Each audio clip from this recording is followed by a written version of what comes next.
né, não chamaria de um tema, mas essa proposta de refletirmos um pouco sobre as bem-aventuranças, essas 9 bem-aventuranças, que o evangelista Mateus nos traz em seu evangelho, no capítulo 5, esse Sermão do Monte, capítulo 5, 6 e 7 do evangelho de Mateus.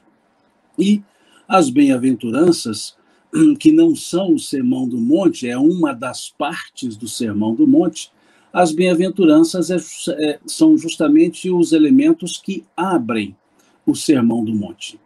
É o primeiro momento em que Jesus vai falar com as pessoas naquele que pode ser chamado de o Sermão dos Sermões, né? A poesia que é o Sermão do Monte, em que ele traça diversos rumos e trata de diversos assuntos, da solicitude pela vida, dos juízos temerários, da lei. Mas ele abre esse sermão, Jesus, ele abre esse Sermão do Monte, e o evangelista Mateus grafa de uma forma muito interessante, porque logo no capítulo 5, já no início, nos seus primeiros versículos, Mateus escreve: e Jesus abrindo a boca, disse. E é interessante essa frase, Jesus abrindo a boca, disse, porque para dizer, para falar, né, alguma coisa, de fato temos que abrir a boca. Então, aparentemente, dá uma ideia um tanto confusa, como se fosse um pleonasmo, né, uma redundância, de Jesus abrir a boca para falar. Mas, ao mesmo tempo, há um simbolismo. Há um simbolismo naquela ideia que Jesus trouxe, quando ele dizia que a boca fala daquilo que o coração está cheio. Então, o evangelista, ao dizer, e Jesus abrindo a boca ensinava dizendo, é como se ele dissesse que do coração de Jesus viriam aquelas palavras. A boca fala daquilo que o coração está repleto, daquilo que o coração está cheio. Então, ali, essa ideia do Sermão do Monte, e abrindo justamente com as bem-aventuranças, Jesus falava-nos com o coração. A boca emitia o som que ecoava do seu coração. Por isso é um sermão de orientação para a vida. E as bem-aventuranças, que Jesus ali as coloca num grupo de 7 bem-aventuranças de beatitudes e 2 bem-aventuranças de perseguições, ele vai nos traçar um rumo de bom ânimo, um rumo de perseverança. A palavra bem-aventurados, ela poderia ser traduzida como perseverai. Então, esse discurso, essa fala de Jesus, quando diz bem-aventurados, ele também está dizendo perseverai. Perseverai. Perseverança, que é o que mais nós precisamos em tempos adversos. Perseverança. Perseverar no bem. Perseverar nas boas atitudes, nos bons sentimentos, nos bons pensamentos, na boa convivência. Então é essa ideia que as bem-aventuranças nos trazem, desculpe-me. São essas ideias trazidas pelas bem-aventuranças, de perseverarmos. E Jesus nos apresenta uma condição de perseverança e, ao mesmo tempo, a consequência daquela perseverança, a consequência daquela bem-aventurança. Então ele não se limitava e não se limitou, óbvio, a dizer bem-aventurados. Ele foi dizer bem-aventurados quem e por quê? Ou para quê? Qual o objetivo de perseverar naquela bem-aventurança? Um outro aspecto que precisamos também trazer e pensar é que Jesus não jogava palavras no ar. Jesus não colocava frases soltas. Tudo que Jesus falava, fazia, tinha uma finalidade. Jesus, as suas falas tinham um fim, um objetivo. Então ele atuava falando ou agindo sempre didaticamente, construindo uma ideia. E as bem-aventuranças, essas 7 ou 9 bem-aventuranças, também não foram palavras soltas no ar. Jesus não foi ali falando as bem-aventuranças de maneira casual, não. Se nós observarmos, as bem-aventuranças são colocadas numa cadência. Há um cadenciamento, um cadenciar de palavras, como que uma escala de virtudes. Cada bem-aventurança é uma virtude.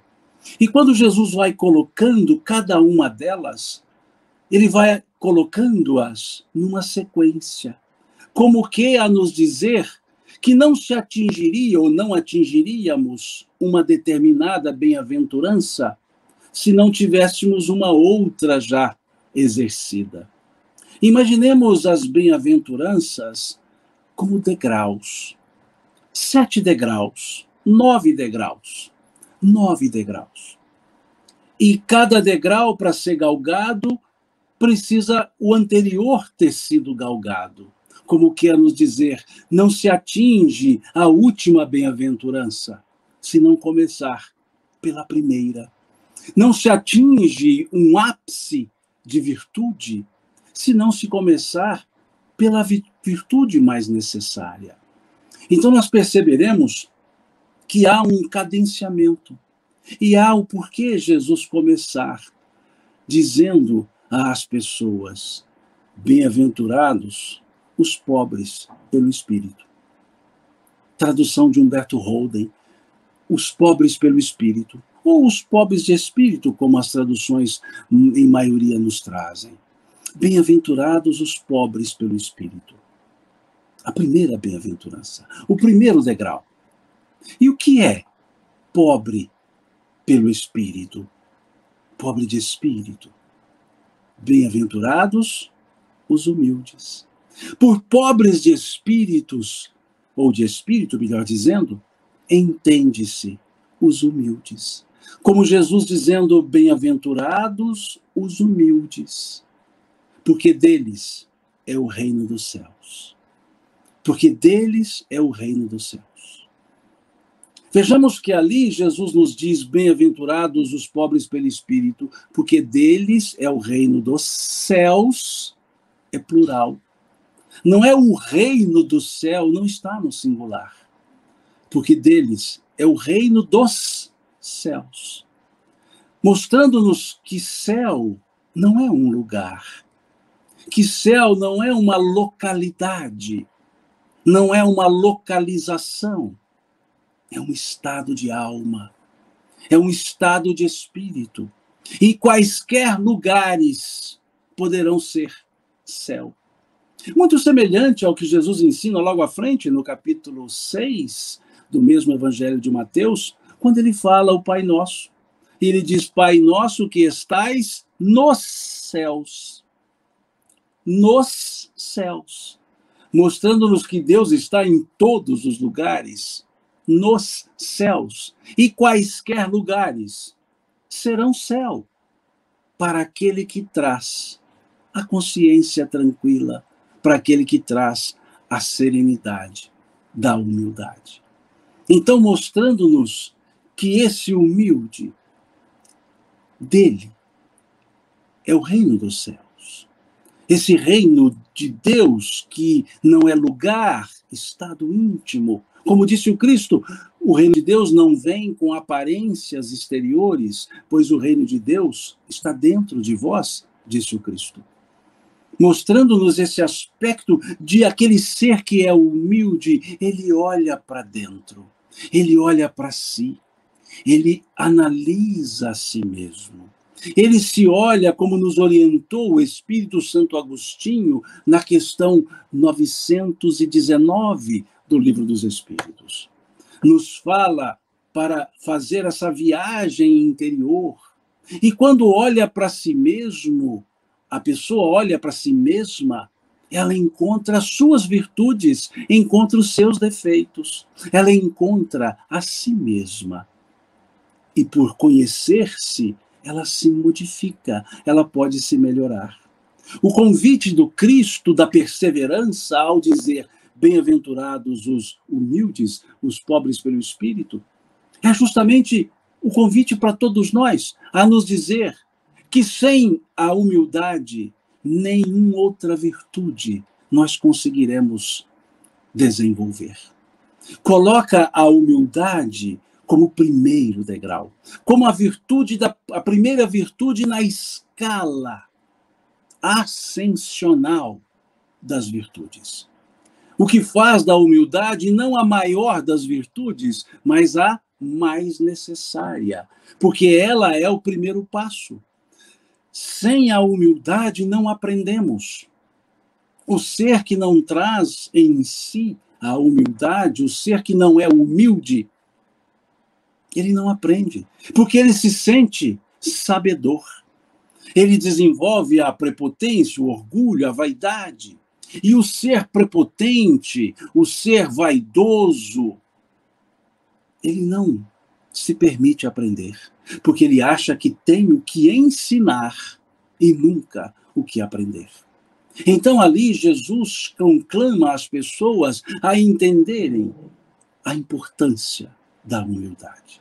A primeira das virtudes, que Jesus enaltece chamando a si mesmo por humilde, quando ele dizia, e aprendei de mim, que sou manso e humilde de coração. Quando ele nos propõe ir até ele, vinde a mim, todos vós que estáis cansados, fatigados, porque eu vos aliviarei. Tomai sobre vós o meu jugo e aprendei de mim, que sou manso e humilde de coração. Mostrando-nos ele, que é o nosso mestre, a humildade. Ele mostrou a humildade, porque o humilde sabe quem é, não vai além e não fica aquém do que deve. Quando Jesus foi chamado por mestre, ele aceitou o designativo. Ele aceitou ser chamado por mestre. Diz a ele Pedro, quando Jesus vai lavar-lhe os pés, Pedro diz a ele, mestre e Senhor nosso. E Jesus diz, vós me chamais mestre e Senhor, e dizeis bem, eu sou. Mas quando ele foi chamado por bom, ele não aceitou o título. Um jovem diz a ele, bom Senhor, o que devo fazer para ganhar a vida eterna? E Jesus respondeu a ele, por que me chamais bom? Bom só há um, o Pai, Deus, que está nos céus. Bom só há um. Mostrando, comparado a Deus, ele não se sentia bom. Mas comparado a quaisquer outros seres, ele era o mestre. A humildade. A humildade para saber se colocar no lugar que deve estar. Não vai além do que deve, mas não fica aquém do que pode. Essa é a ideia do humilde. Bem-aventurados os humildes, porque deles é o reino dos céus. Primeiro degrau. O primeiro ponto ascensional numa escala de virtudes, cuja sétima bem-aventurança nos leva à ideia de pacificar. Como se Jesus nos dissesse, para chegar a ser pacificador, que é a sétima bem-aventurança, precisa começar pela humildade. Não se chega a pacificar se não se tiver a humildade. Primeiro degrau. E uma vez ascendido a esse primeiro degrau, uma vez nesse primeiro nível, já possuindo a humildade, Jesus propõe o segundo degrau. Bem-aventurados os que choram, porque serão consolados. Bem-aventurados os que choram, porque serão consolados. Que virtude é essa? Resignação. É como se Jesus dissesse, bem-aventurados os que se resignam. Bem-aventurados os resignados, os que se resignam. O que é resignar-se? Os benfeitores espirituais disseram isso lá no Evangelho segundo o Espiritismo, quando disseram que a resignação é o consentimento do coração. Quando trabalharam a obediência e a resignação.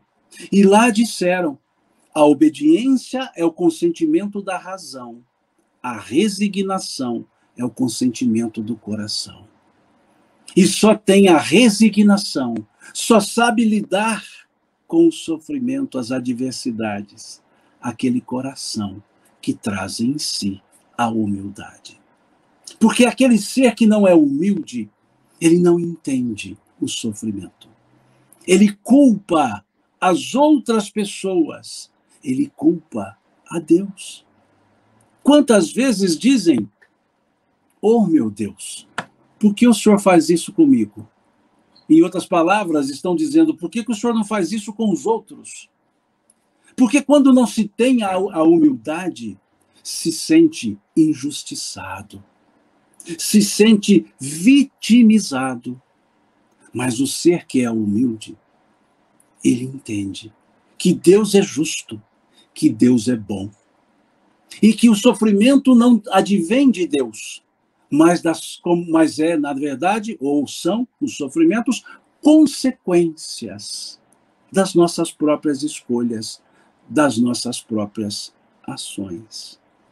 O ser que traz a humildade, ele se resigna para poder entender as circunstâncias e busca em Deus a força, o amparo, e não transfere para Deus a responsabilidade que é dele, que é da própria pessoa. Só um coração humilde entende o sofrimento. Passa pelo sofrimento, sim. Entristece com o sofrimento, sim. Mas não transfere a responsabilidade para terceiros e nem para Deus. Busca a saída. Busca o meio de sair dessa roda dos sofrimentos. É aquilo que Kardec nos propõe no capítulo 5 do Evangelho segundo o Espiritismo, cujo título é Bem-aventurados os aflitos. E lá, nesse capítulo 5, ele vai nos falar da justiça das aflições e do bem e mal sofrer. Então existe o bem sofrer e o mal sofrer. Justamente. O que separa o bem sofrer do mal sofrer é a resignação. É a pessoa que se resigna. E resignada só é porque traz a humildade. Traz em si a humildade para reconhecer que se as coisas não estão bem, é porque as atitudes não são boas. E em vez de buscar culpados, busca a saída daquele momento. O que nos lembra uma parábola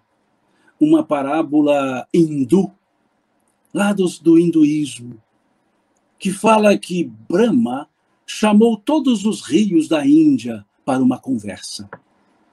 E ali, conversando com Ganges, o rio Ganges, Brahma começa a advertir o rio Ganges, perguntando a ele, por que as suas águas, quando elas se avolumam, arrancam os carvalhos que eu plantei e não arrancam os arbustos que nasceram por si mesmos? E o rio Ganges virou-se para Brahma e disse, é porque os teus carvalhos, quando minhas águas se avolumam, eles opõem resistência, querem ser mais forte do que as minhas águas, e eu mais uma vez avolumo as águas e arranco-os. Mas os arbustos, quando as minhas águas se avolumam, eles se deitam, minhas águas passam e eles se levantam. Resignação.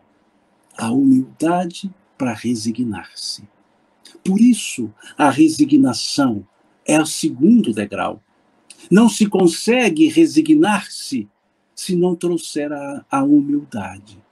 Se não for um coração humilde, não será um coração resignado. Então vejam que Jesus coloca como segundo degrau uma segunda virtude. E o consolo, veja, serão consolados. O que é o consolo? É justamente a serenidade para encontrar os caminhos de libertação do sofrimento. Que Dona Joana de Ângeles nos traz alguns passos para a libertação. Como dizia ela, esqueça o passado no passado, tenha fé no futuro, dizia ela. Traga Jesus no coração, dizia ela. Ainda dizia, fazer o bem que puder, o mais que puder. Ela chamava de prática incessante do bem. Então, esse é o coração que se resigna, porque traz em si a humildade e entende que nem tudo está bem, mas tudo está certo, porque está nas leis de Deus. Nas leis de Deus. A resignação que Francisco de Assis nos mostrou, chamando de irmandor. A resignação que um outro Francisco mais próximo de nós mostrou, Francisco Cândido Xavier. A resignação que uma irmã Dulce nos mostrou. Porque eram corações humildes e, assim sendo, desenvolveram a resignação. E uma vez, então, humilde e resignado, o terceiro degrau. O terceiro degrau. Primeiro degrau, a humildade. Segundo degrau, a resignação. E o terceiro degrau. Bem-aventurados os mansos e pacíficos, porque herdarão a terra. Mansuetude, a terceira virtude. Só consegue-se a mansuetude, o coração que é humilde, o coração que é resignado. Uma vez humilde e resignado, pacífico. Pacífico. Mas é interessante nós observarmos que na terceira bem-aventurança, Jesus diz, bem-aventurados os mansos e pacíficos. E na sétima bem-aventurança, ele fala, bem-aventurados os pacificadores. Olha que coisa interessante. Terceiro degrau, pacífico. Sétimo degrau, pacificador. Há diferença? Há diferença em ser pacífico e ser pacificador? Sim. Ser pacífico é não devolver o mal. Ser pacificador é devolver o mal com o bem. É fazer o bem. Ser pacífico, terceiro nível. Pacificador, sétimo nível. Vejam que escala ascensional belíssima. Como esse sermão do monte, melhor dizendo, como essas bem-aventuranças vão construindo, vão nos mostrando degraus ascensionais, para que possamos entender o ápice da virtude. Quantas pessoas querem pacificar, mas não trazem a paz em si mesmas. Ninguém dá o que não tem. Como ser pacificador sem antes ser pacífico? E para ser pacífico, manso e pacífico, mansuetude, ser manso e pacífico, precisa primeiro ser humilde e resignado. Porque aí desenvolve-se essa mansuetude, essa compreensão do curso da existência, essa compreensão dos acontecimentos da vida. A mansuetude permite-nos lidar com a intemperança, a impaciência. A mansuetude desse coração que é resignado e humilde permite com que se olhe ou que se olhe os acontecimentos da vida com um olhar de esperança. Uma das virtudes teleogais lá do apóstolo Paulo, lá do capítulo 13 da sua carta primeira aos Coríntios. Essa esperança, fé e caridade que ele trabalhava. É justamente esse coração pacífico, manso, que permite a esperança. não do esperar, a esperança do esperançar, do ir ao encontro do melhor, e não aguardar a chegada do melhor, porque aí é esperar, não é esperançar. O coração manso e pacífico é aquele que, pela viagem interior da humildade, pelo equilíbrio da resignação, lida com a tranquilidade da consciência. Porque paz nos fala o Espírito Emmanuel, no capítulo 136 do livro Fonte Viva. Ele diz que a paz decorre da quitação da consciência para com a vida. Vejam como nos fala Emmanuel. A paz decorre da quitação da consciência para com a vida. O que significa que a paz é esse estado interior. Cultivá-la para depois propagá-la. Primeiro pacífico, depois pacificador. A paz que Jesus nos chamou a atenção. No capítulo 16 do Evangelho de João, lá nos versículos 33 à frente, Jesus vai nos dizer: tenho-vos dito isto, para que em mim tenhais paz. Pois no mundo tereis aflições, mas tende bom ânimo, eu venci o mundo. O que é então essa mansuetude? O bom ânimo. O bom ânimo para entender que paz não é ausência de problemas, que paz não é ausência de conflitos, paz é uma disposição para lidar com as adversidades, com os problemas. Mansuetude não é sinônimo de ingenuidade.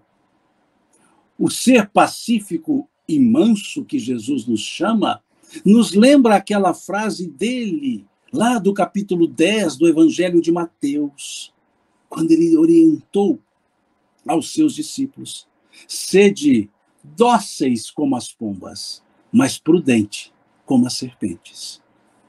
Isso é a mansuetude. É uma mistura da docilidade com a prudência, o bom senso. Isso é a mansuetude. Não é o ser manso e pacífico, não é ser ingênuo, mas ser prudente e dócil. Esse é o ser manso e pacífico. E vejamos a consequência. Os pobres pelo espírito, deles é o reino dos céus. Os que choram serão consolados. E os mansos e pacíficos herdarão a terra. Herdarão a terra. Essa terra, Canaã, simbólica, herdar, no sentido de que já está programado, está reservado. Aquilo que Jesus nos chamava de co-herdeiro, aliás, o apóstolo Paulo nos chamava co-herdeiros com Jesus do reino de Deus. Co-herdeiros do reino de Deus. Saber aguardar o momento certo para agir. Porque as coisas feitas no momento certo, da maneira certa, dão certo. Da maneira certa, em momento errado, não dá certo. De maneira errada, em momento certo, não dá certo. E para justamente conjuminar o momento certo com a atitude certa, é a serenidade, é a mansuetude. Por isso é o terceiro degrau, por isso a terceira virtude. Primeiro, bem-aventurados os humildes, os que choram, os pobres pelo espírito. Depois, os resignados, os que choram. Depois, a mansuetude, os mansos e pacíficos. Humildade, resignação, mansuetude. E aquele coração que é humilde, resignado e manso, quarto degrau. Ascende ao quarto degrau, sobe ao quarto degrau. Bem-aventurados os que têm sede e fome de justiça, porque serão saciados. Vejam, a virtude do justo A virtude de ser justo é o quarto degrau. Só é justo o coração que é humilde, o coração que é resignado, o coração que é manso e pacífico. Porque sem a humildade, resignação e mansuetude, não é justo, é justiceiro. Se a justiça for buscada sem esses outros sentimentos, sem essas outras virtudes, não será a justiça, será a vingança. Não será um coração justo, mas um coração justiceiro. Como se tinha no passado remoto essa ideia para Deus, que Deus seria vingativo, que Deus seria punitivo, porque confundiam justo com justiceiro. Por isso a justiça é um estado de maturidade, maturidade consciencial, maturidade psicológica, maturidade emocional. E essa maturidade consciencial, essa maturidade psicológica, essa maturidade emocional, só um coração humilde, resignado e pacífico consegue desenvolver. Quantas vezes nós clamamos por justiça sentindo a vingança? Quantas vezes nós dizemos, bem feito, fez por merecer, bem feito. E eu fico imaginando Jesus dizendo às pessoas, vá e não tornes a errar, ou vá e não peques mais. Vejamos se caberia em Jesus ele dizer, bem feito. Vejamos se caberia em Jesus ele dizer, fez por merecer. Não, nele não cabia. Ele era justo. E se era justo, era bom. Porque ele era manso, ele era resignado, ele era humilde. E nos ensinou a ser justo. Quando olhamos a questão número 13 do Livro dos Espíritos, a questão número 13 do Livro dos Espíritos, que nos fala dos atributos da divindade, lá nós temos um dos atributos. Deus é soberanamente justo e bom. A justiça de Deus é boa. A bondade de Deus é justa. Soberanamente justo e bom. A justiça de Deus é boa, a bondade de Deus é justa. E é esse o senso de justiça que está no quarto degrau, que nós podemos chamar de maturidade espiritual. Maturidade. Para poder analisar os acontecimentos, perceber os erros e tentar soerguer aquele que errou. Tentar soerguer aquele que caiu. Dizia o Cristo, não são os sãos que precisam de médicos, mas os doentes. Dizia o Cristo, eu não vim senão para as ovelhas desgarradas da casa de Israel.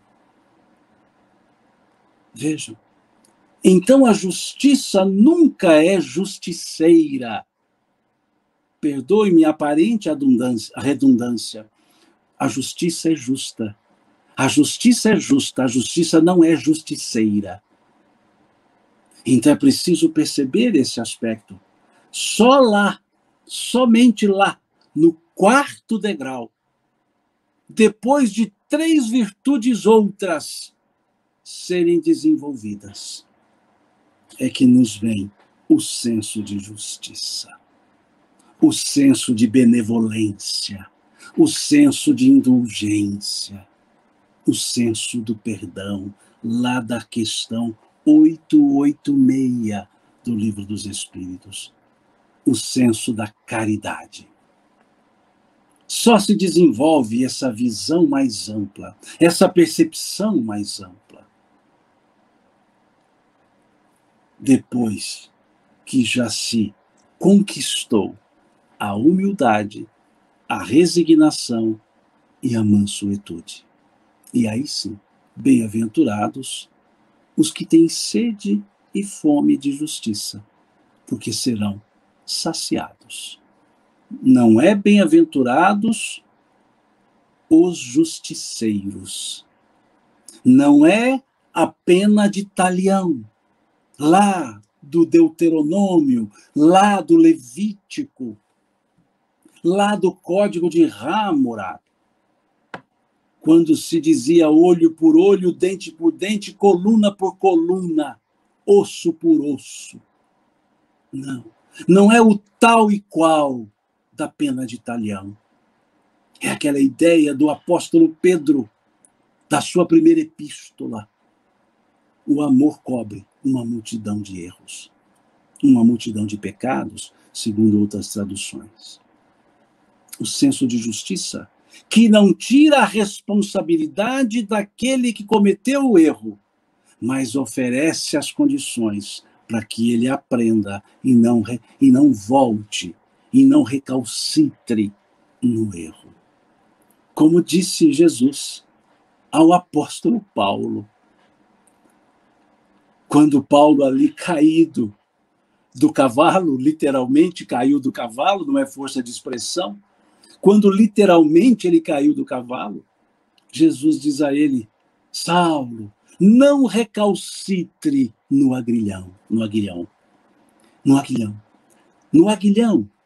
recalcitre no erro. Até agora você fez assim, daqui para frente mude. Veja, Saulo, Saulo, por que me persegues? E ele pergunta: quem és tu, Senhor? Ele diz: eu sou Jesus, a quem tu persegues. Não recalcitre no aguilhão, ou seja, não permaneça desse jeito. O que Emmanuel nos traz no livro Paulo e Estevão, uma cena belíssima de Gesiel, Estevão, dizendo para sua irmã Abigail sobre o noivo dela, Saulo.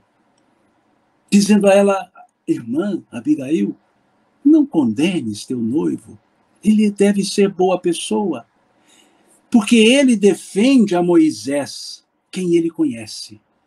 Mas quando ele conhecer a Jesus, ele também o defenderá. E nos fala os Espíritos que Moisés era aquela justiça do talião, e Jesus a justiça do amor. Moisés a justiça da devolução, Jesus a justiça da evolução. Para a lei mosaica era um aspecto devolutivo, tal e qual pena de talião. Para Jesus era a evolução, crescer, aprender, com o erro, aprender. E só assim entende o coração que é humilde, resignado, manso. Aí ele é justo.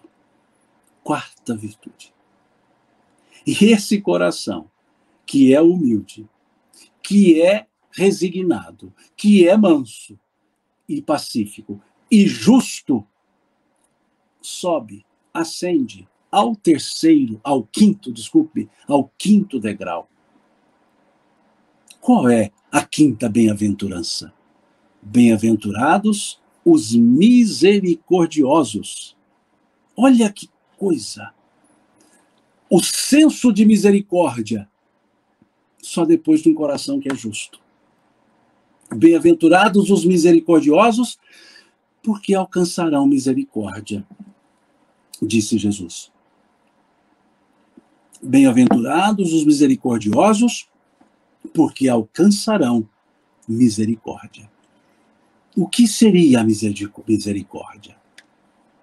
A compaixão. Em outras palavras, bem-aventurados os compassivos, bem-aventurados os que se compadecem. Só compadece aquele que tem a empatia, e só desenvolve-se a empatia naquele coração que é justo, que é manso, que é resignado, que é humilde.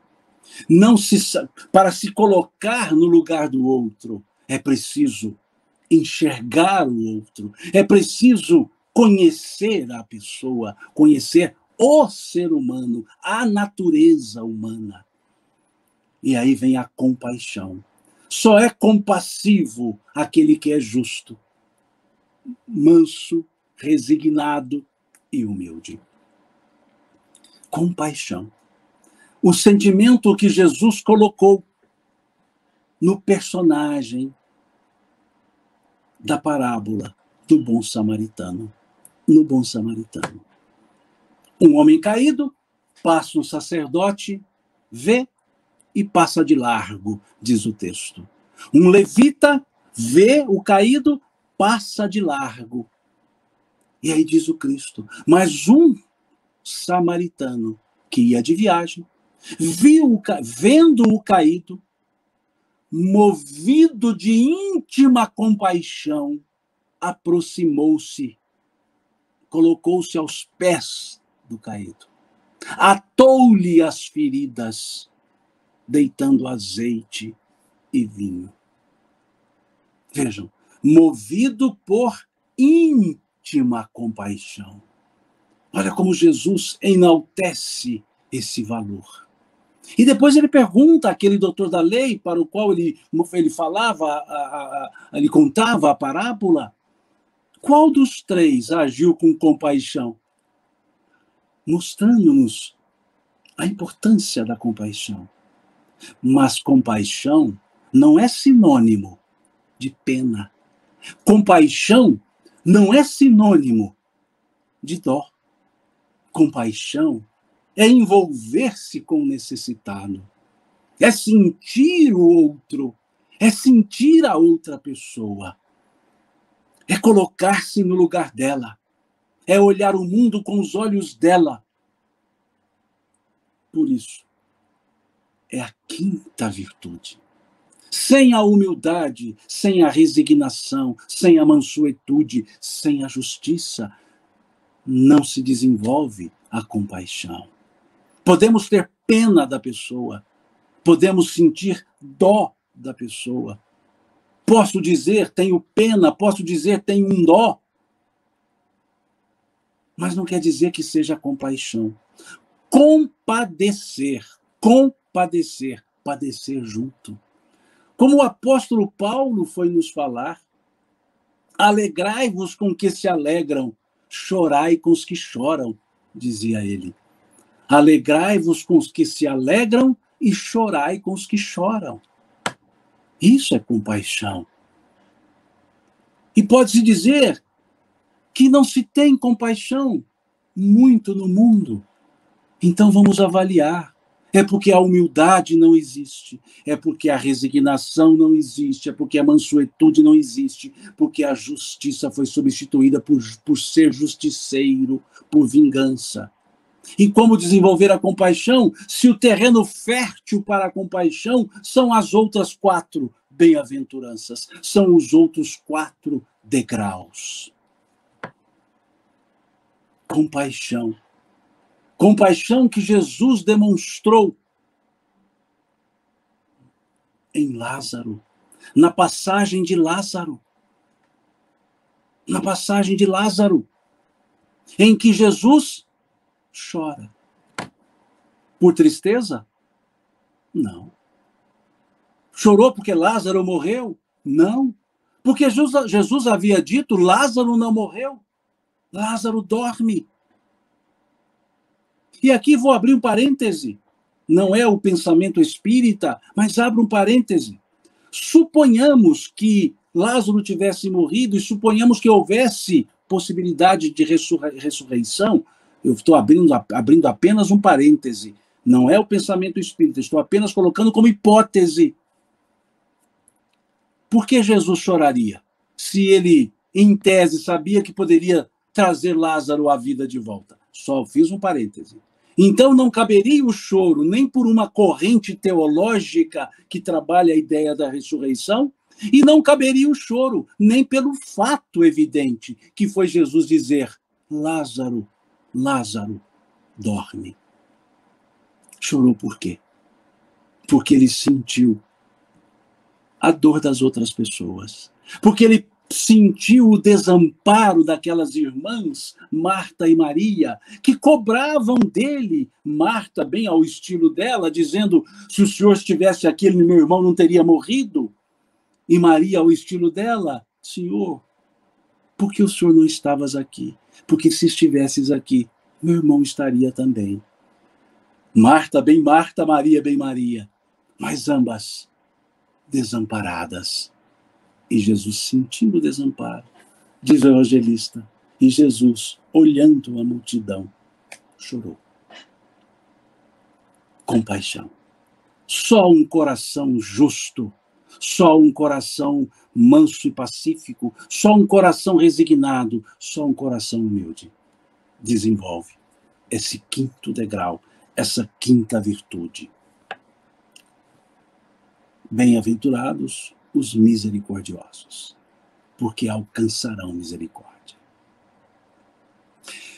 E um coração humilde, resignado, justo, ou melhor dizendo, manso e pacífico, justo e misericordioso, o sexto degrau. Bem-aventurados os puros de coração, porque verão a Deus. Bem-aventurados os puros de coração, porque verão a Deus. Ver Deus. Ver Deus. Isso nos leva à questão número 11 do Livro dos Espíritos. Quando se pergunta aos espíritos: um dia o homem verá Deus? E os espíritos respondem: quando não mais estiver obscurecido pela matéria e pela sua perfeição, o homem verá e compreenderá Deus. Por isso, está lá na sexta bem-aventurança: pureza de coração. Puro de coração. Só é puro de coração o coração que é misericordioso, que é justo, que é manso e pacífico, que é resignado, que é humilde. A pureza de coração, volto a dizer, que não significa ingenuidade. Puro de coração. Vamos entender esse puro de coração. A prece de Cáritas. Quase todos os espíritas conhecem a prece de Cáritas. E como ela se encerra? Fazei de nossas almas um espelho no qual refletirá a vossa divina imagem. Fazei de nossas almas um espelho no qual refletirá a vossa divina imagem.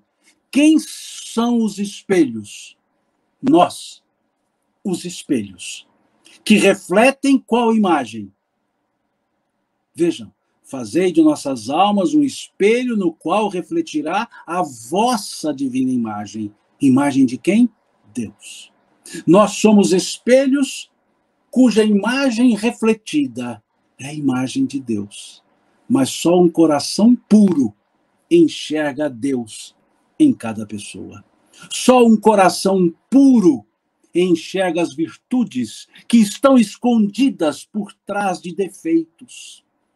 Só o coração puro enxerga a perfectibilidade, que é uma das características do espírito, que permite, que nos propicia a condição de evoluir, porque somos perfectíveis.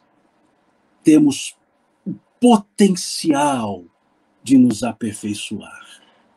Mas só um coração puro enxerga esse potencial bondoso ou benévolo que as pessoas todas têm. Fomos criados simples e ignorantes, disseram os espíritos lá na questão 115 do Livro dos Espíritos. E disseram na questão seguinte, na 116, que todos evoluiremos. Então só um puro de coração consegue enxergar essa perfectibilidade. Só um puro de coração, como Cristo pôde dizer lá da cruz: Pai, perdoa-lhes, eles não sabem o que fazem. Porque enxergava Jesus nas pessoas o potencial de melhoramento. E apesar daquela ignorância em cometer aquele ato, levá-lo à crucifixão, dizendo crucifica-o, eram pessoas que evoluiriam. Vejam qual é a ideia de uma pureza de coração, que nada tem a ver com ingenuidade. Jesus nunca foi ingênuo. A pureza de coração é tentar fazer eclodir as virtudes que as pessoas trazem em potencial e, com essas virtudes eclodindo, abafar os defeitos, acabar com os defeitos. Que, aliás, essa foi a definição que o professor Rivaio, professor Hippolyte Léon Denisard Rivaio, nosso Allan Kardec, deu para a palavra educação. Kardec definiu educação, professor Rivaio, em 1828, com 24 anos, ele escreveu um plano para a educação pública francesa, um plano de ensino, e ali ele diz que a educação é a arte de formar o ser humano, de fazer nele eclodir os germes da virtude e abafar os do vício. Ou seja, enxergar a perfectibilidade e a pureza de coração é justamente esse ponto. Esse ponto que um coração misericordioso, justo, manso, resignado e humilde atinge. 6º degrau. Como Jesus nos fala em uma das suas parábolas, quando ele dizia que o Senhor reuniu os seus servos e disse: estava nu, vestiste-me. Tive fome, deste-me de comer. Tive sede, deste-me de beber. Estava preso, foste-me ver. Era doente, foste-me visitar. Era estrangeiro e abrigaste-me.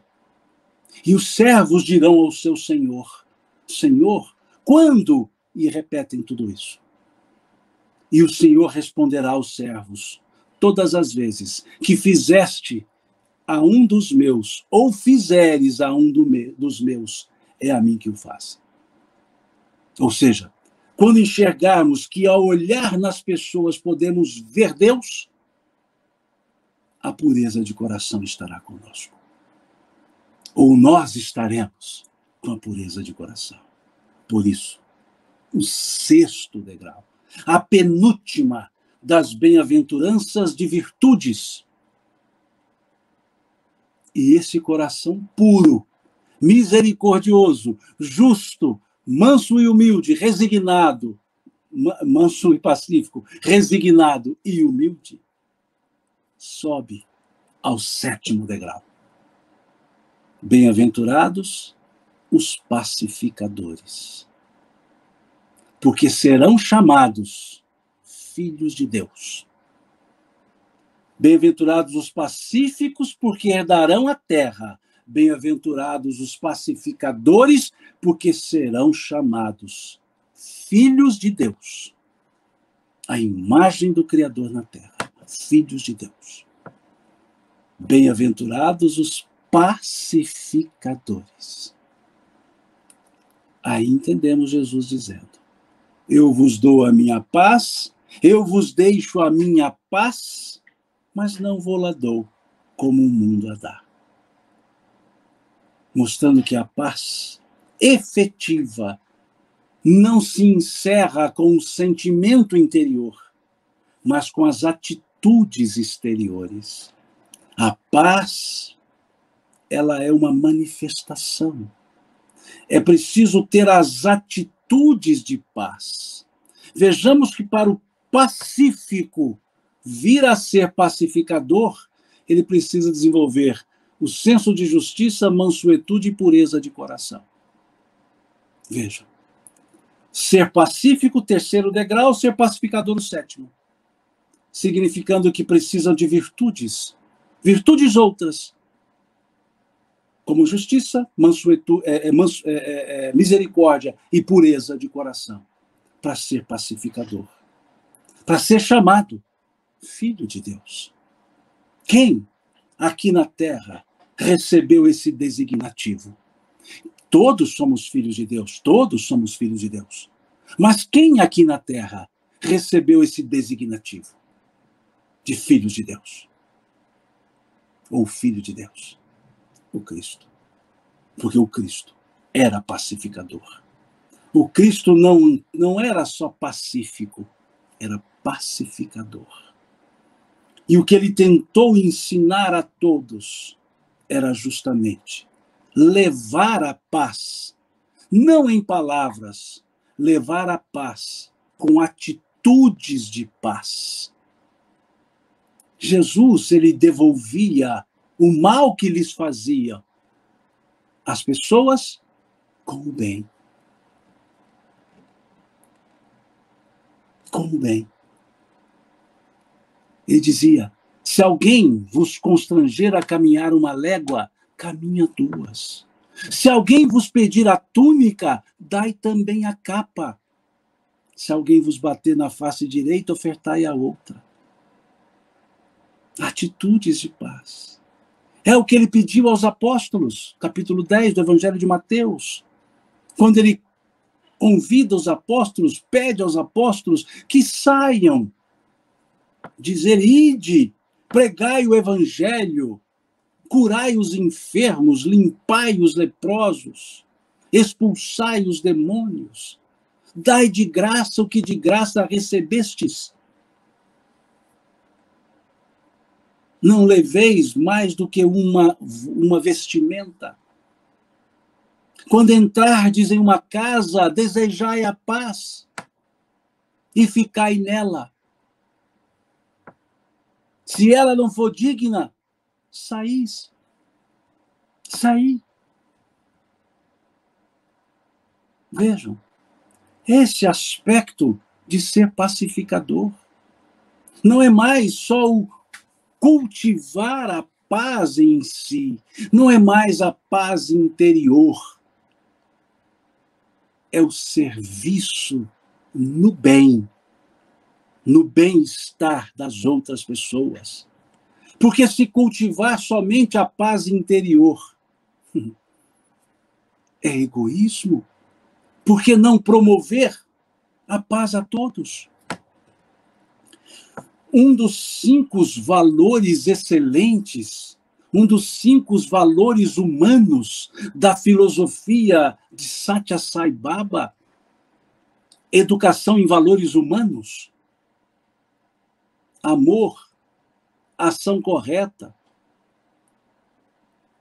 paz, não violência, verdade. Dizia ele: verdade, ação correta, amor, não violência, paz. Não violência é algo interno, paz é atitude externa. Esses valores essenciais que Jesus nos mostrou, essas 7 virtudes que Jesus nos trouxe, ensinando-nos a humildade, a resignação, a mansuetude, a justiça, a misericórdia, a pureza de coração e a pacificação. Tenho-vos dito isto, disse ele, para que em mim tenhais paz. A minha paz vos dou, disse ele. Não vou-la dou, como o mundo a dá.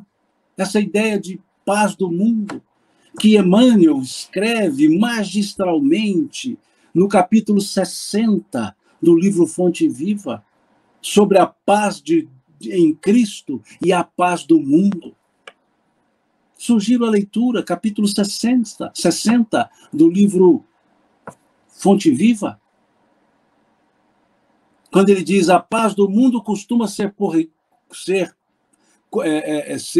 percebida como preguiça rançosa. E ele faz nos chamar essa atenção, porque é a virtude maior, pacificar.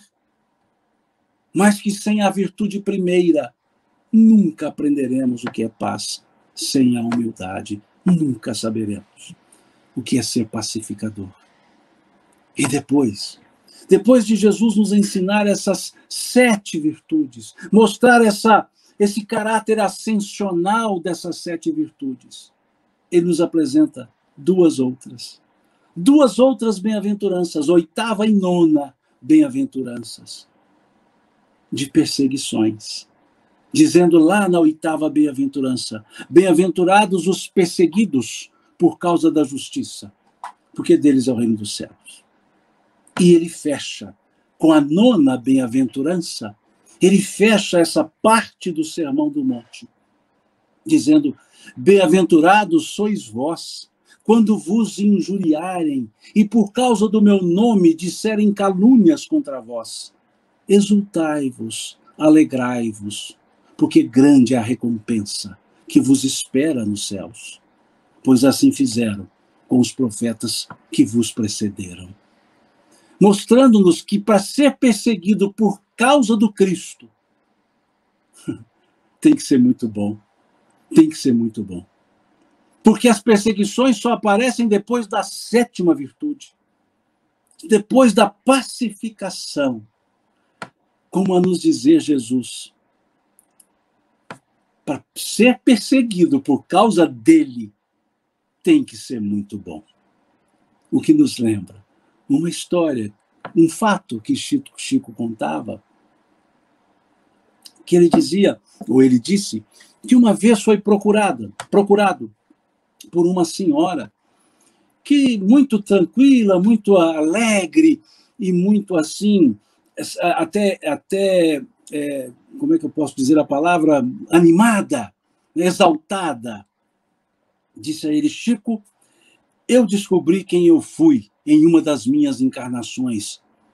Ele disse: é, minha filha? Ela disse: sim, por fontes fidedignas eu descobri quem eu fui. Ele disse: quem você foi? E ela disse: eu fui uma das mulheres cristãs lá do cristianismo nascente, que foi devorada pelos leões lá nos circos máximos de Roma. É? Ela disse: sim, eu fui uma cristã que foi devorada pelos leões.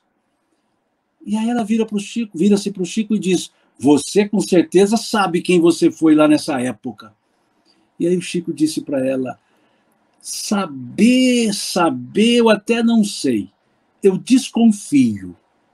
Quem você foi, Chico? Ele disse: eu desconfio que eu tenha sido a pulga do leão que te devorou. Em outras palavras, desce daí, moça. Desce daí, senhora. Desce daí. Para ser perseguido por causa do Cristo tem que ser muito bom. Aqui em Minas nós diríamos: abaixo o facho. Menos. E aí entendemos porque Jesus coloca lá na frente. Por que ele foi dizer à mãe de Tiago e João, a esposa de Zebedeu, quando ela lhe pediu a Jesus que reservasse um lugar no reino dele para os seus filhos, colocando um à sua direita, o outro à sua esquerda, e ele foi dizer: sabeis o que me pede, mulher?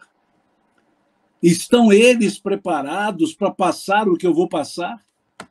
Vejam que interessante. Ainda não estavam, depois se fizeram preparados, fizeram por merecer. Essas são as bem-aventuranças, esse convite para que nós revisitemos os valores e revisemos as nossas condutas. Por isso, é um poema. É um poema porque falou Jesus abrindo a boca, porque a boca fala daquilo que o coração está repleto. Pensemos nisso. E, ao ler as bem-aventuranças, continuemos e leiamos o restante do Sermão do Monte.